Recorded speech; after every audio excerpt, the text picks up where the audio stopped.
regreso en Cátedra Médica, ya en el plato fuerte del programa del día de hoy. Hablaremos con el doctor Franklin Vázquez acerca de los choques de tránsito y el impacto que estos tienen en el sistema de salud. Buenos días, doctor. Gracias por acompañarnos. Liz, encantado. Un placer siempre, profesor. Gracias por usted, mi profesor y mi amigo. Gracias. Para nosotros una honra tener gente que se formó bien, que hizo su tarea y que sigue pues actuando de forma coherente en una sociedad que muchas veces tiene unos escrúpulos medio invertidos. Gracias por estar con nosotros, doctor Franklin Vázquez, neurocirujano, y una persona a quien recomendamos, donde quiera que se encuentre, lo va a tratar con ética y con criterio profesional. Hoy nos toca, doctor Vázquez, hablar de un problema que voy a hacer una brevísima introducción para que usted pues coja toda la cancha. Y es que en nuestro país pues se visualiza el problema, Liz, cuando ve los periódicos pues lo ponen. Cuando la prensa lo pone en visible, lo expone, pero da la casualidad de que hace unas horas hubo un choque, 6 personas en el Cibao. O sea, tenemos una situación permanente, y de hecho, usted, doctor Vázquez, hace poco acá, pues nos dijo que diario había una cantidad de muertos que necesitamos que usted pues nos diga todas estas cosas que viene a tratarnos. El asunto es que los choques de tránsito en la República Dominicana son tan serios que es menester tomarlos a la estatura de ellos. Y el día de hoy usted nos va a abundar sobre cómo afectan al sistema sanitario, cómo esta situación que implica no una situación, digamos, eventual, sino que muchas veces tienen el componente de ser prevenido, afectan todo el sistema de salud en nuestro país. Así es, doctor García. Esto es una situación crítica, es un problema de salud pública. 8 dominicanos aproximadamente mueren cada día en República Dominicana producto de los accidentes de tránsito. Según la Organización Mundial de la Salud, de esos 8, de cada persona que muere en un accidente de tránsito, 4 quedan con secuelas permanentes. ¿Qué quiere decir eso? Que el gasto público asciende demasiado.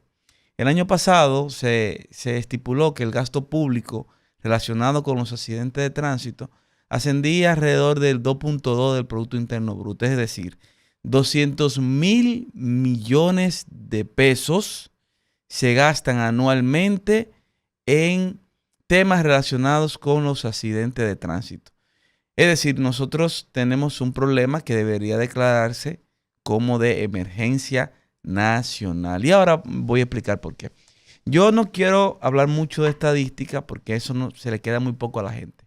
Yo quisiera que todo el radio escucha o el que nos está viendo por los diferentes medios que este programa se emite, se imagina lo siguiente. Usted tiene un familiar o un conocido, como lo tenemos todos, o usted mismo que tiene un accidente desafortunado, un accidente de tránsito, y se dio un golpe en la cabeza.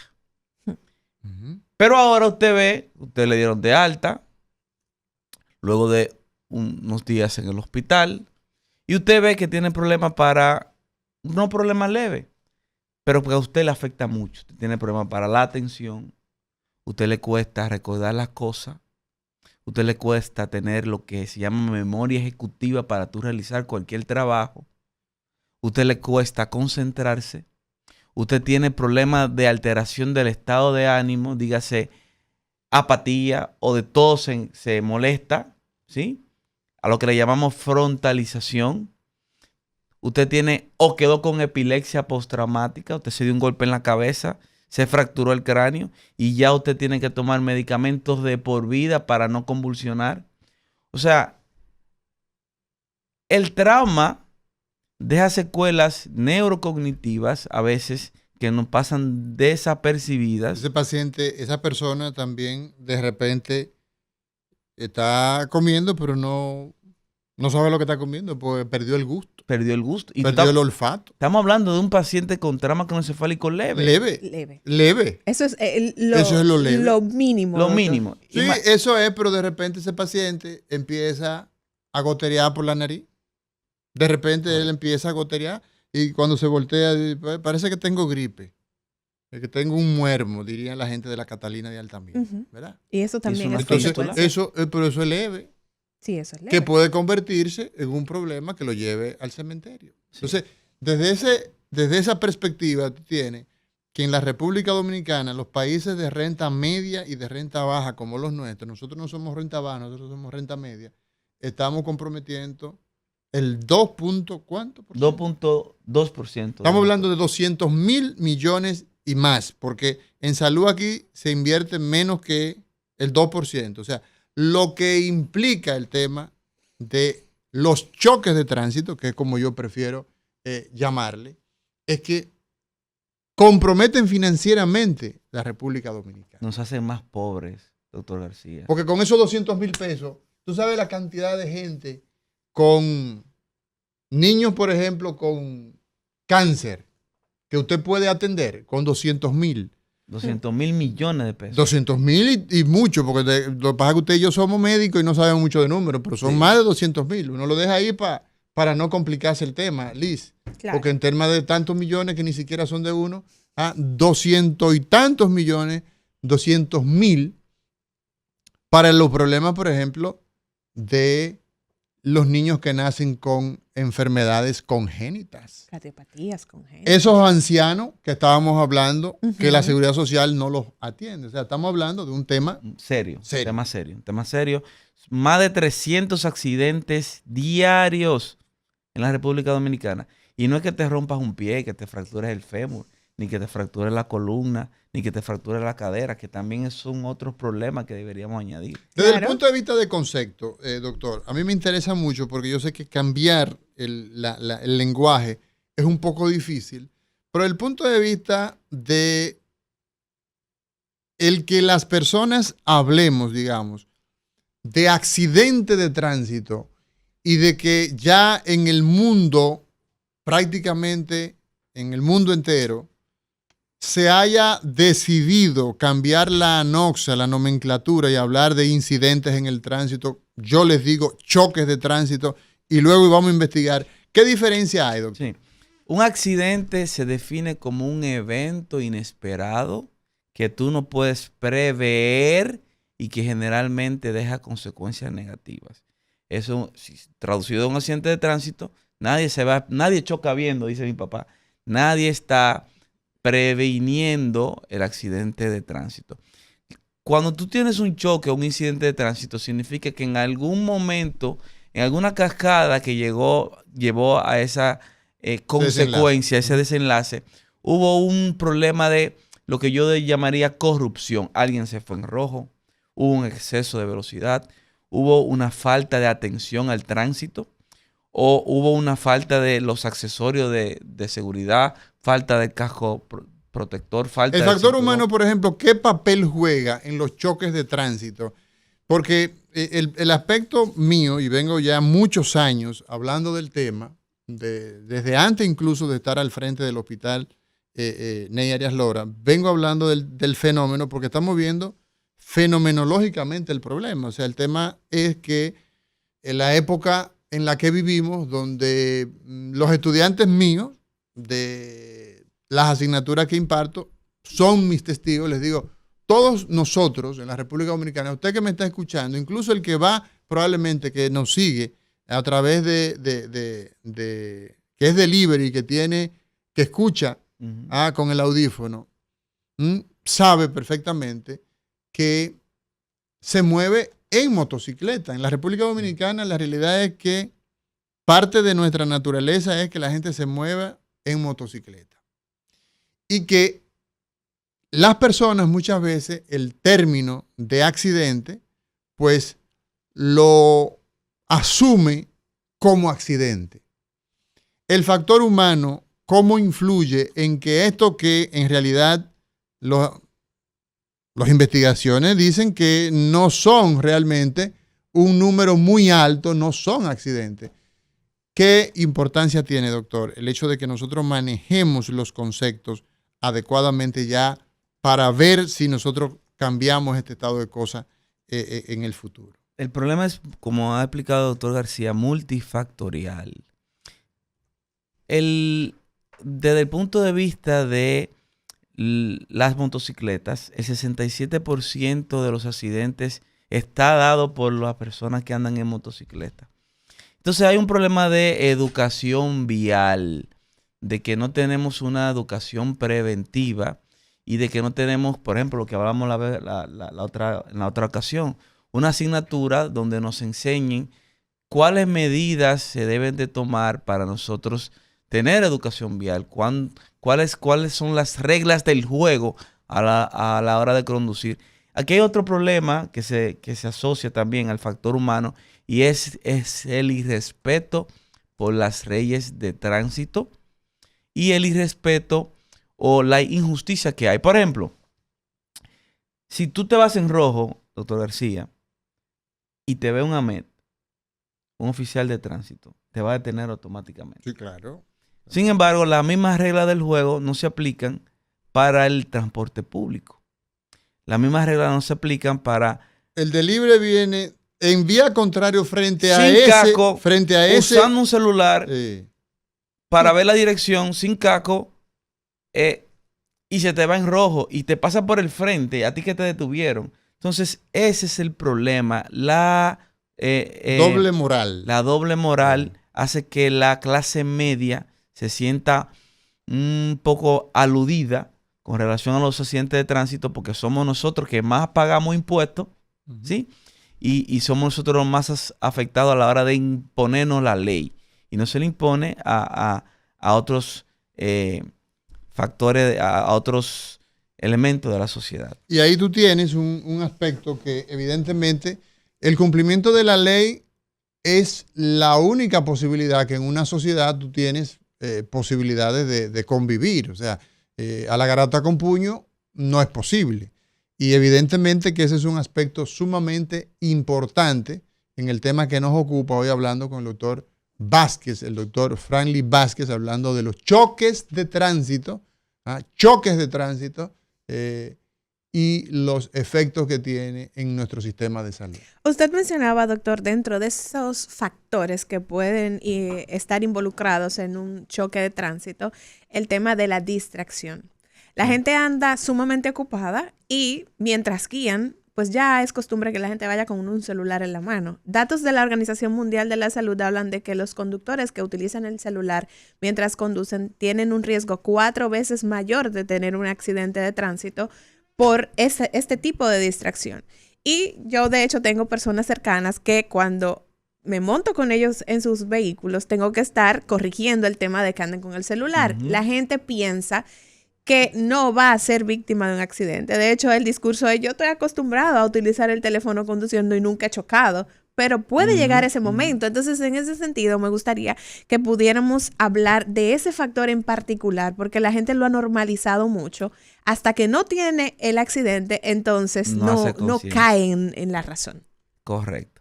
Miren, hay algo que se llama economía de la atención. Y ese concepto establece de que nosotros tenemos mucha información y muy poco tiempo para procesarla. Y eso hace que nosotros ocupemos un tiempo donde deberíamos tener nuestra atención plena, por ejemplo, al conducir, en tratar de manipular un tipo de información que no es lo que más atención nos amerita. Por eso, a lo que vamos conduciendo, vamos utilizando el celular, viendo Instagram, o vamos respondiendo a WhatsApp, o vamos viendo un video en YouTube.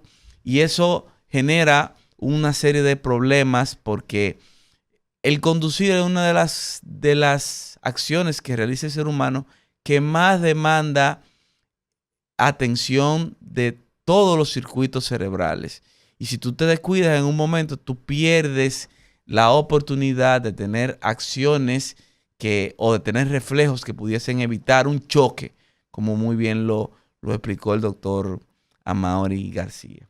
Hay otro dato, doctor, por aquí de estudios que se han realizado respecto al tema de la siniestralidad en el tránsito, que hablan de que el 71% de los accidentes de tránsito son atribuibles al conductor y de este porcentaje el 20% tiene que ver con imprudencias o intención, el 12% con exceso de velocidad, el 11% con invadir el carril contrario y el otro 11% no guarda la distancia correcta entre un vehículo y el otro. Imagínense entonces que yo voy jugándome como varios numeritos de la lotería, entonces voy a exceso de velocidad, probablemente con unos traguitos de alcohol, utilizando el celular, y entonces ahí como que me estoy jugando todos los números para que se dé la situación. Y encima nuestras autopistas. Exacto. Muchas de ellas no están bien iluminadas, muchas de ellas no están bien señalizadas, muchas de ellas tienen defectos estructurales, muchas de ellas no tienen barandilla. Hay muchos segmentos en la autopista Duarte donde no hay barandilla de un paso de un carril al otro, y eso también hace que a nosotros no genere más accidentes de tránsito. O sea, es multifactorial el problema y hasta cultural. Nosotros estamos acostumbrados ya a escuchar de accidentes de tránsito y solamente prestamos mucha atención cuando es un accidente de fuerza mayor, digamos, donde hubo varios muertos, varios heridos, pero no debería ser así. No deberíamos ser tan sensacionalistas y ver el problema desde una perspectiva más holística, ver el problema de una perspectiva más urgente, porque nosotros encabezamos la lista mundial por muertes por accidente de tránsito en el mundo. O sea, nosotros tenemos 67 muertos por cada 100,000 habitantes. El número más alto, el segundo, el que está en segundo lugar, tiene 43. Compartimos esa lista con países como Burundi, Zimbabue, Etiopía. El único país de Latinoamérica, para que podamos entender qué tan grave nuestro problema, es Venezuela, que ocupa el segundo lugar con 43 muertes. El país que menos muertes por accidentes de tránsito tienen en América es Canadá con 6. Nosotros tenemos 67 muertes por cada 100,000 habitantes. Esto es un problema que no debería estar preocupando, porque hay que cambiarlo todo, no solamente la infraestructura, que solamente tenemos 3 hospitales traumatológicos, uno en el norte del país, que es allá el Juan Bosch, y 2 aquí en la capital, lo que hace que nosotros no tengamos hospitales traumatológicos en el este. Hay zonas del país que están desprovistas de lugares donde puedas recibir una atención médica especializada. En el caso de la neurocirugía, es muy importante. En el 2015 se creó una comisión de la Organización de las Naciones Unidas, el Banco Mundial, etcétera, que se llamó Comisión Lancet. En esa comisión, Liz, se estipuló una lista de lo que son las cirugías esenciales. Una cirugía esencial es aquella que se considera parte de los derechos humanos. Es decir, que si tú debes estar a menos de 4 horas para poder recibir una de esas cirugías esenciales y que se estén respetando tus derechos humanos. Dentro de esas cirugías esenciales está la craniectomía para evacuarte un hematoma, o sea, un coágulo de sangre producto de un accidente de tránsito que te haya golpeado la cabeza. Imagínate que tú estés en Barahona o en Dajabón o en Elia Piña, no sé, Pedernales por ahí, o en Atomayor del Rey. Tuviste un accidente. En esas zonas difícilmente aparezca un hospital Darío Contreras, un hospital Ney Arias Loras, un hospital Juan Bosch. Habría que llevarte a un hospital, determinar que tú tienes un trauma y luego trasladarte a ese hospital, y en todo eso se van mucho más de 4 horas. Entonces imagínate tú, el tiempo es cerebro, y cuando tú tienes un accidente puedes perder más de lo que piensas, porque el tiempo en que se te intervenga oportunamente juega un papel fundamental en las repercusiones que tú vas a tener a corto, mediano y largo plazo en tu salud cerebral. Doctor, a mí me parece interesante que podamos hablar justamente en eso que usted hablaba, de esa premura en la atención a un paciente que llega con una lesión a nivel neurológico, porque usted mencionaba algunas secuelas neurocognitivas que puede tener el paciente, pero que no son visibles, como una fractura en un pie o una fractura en el brazo, que se le presta quizás una atención más rápida, pero es importante el poder brindarle al paciente ese diagnóstico en el momento que permita un abordaje rápido que evite un daño mayor en esa víctima del choque de tránsito. Sí, ahí juega un papel fundamental el servicio 911, el servicio médico de urgencias. Y yo me pongo a través de este programa en disposición de las autoridades como el único neurotraumatólogo en el país para capacitar o darle algunos cursos de educación continua al personal del 911. Estamos en eso, Liz, con algunas residencias médicas de emergenciología, pero es importante que el paramédico, el que te atiende desde el momento en que tú tuviste el accidente hasta que te llevan a una emergencia, sepa cómo debe manejar un paciente politraumatizado, sepa cómo debe manejar un paciente con una lesión cerebral traumática o una lesión en la columna vertebral, porque juega un papel fundamental.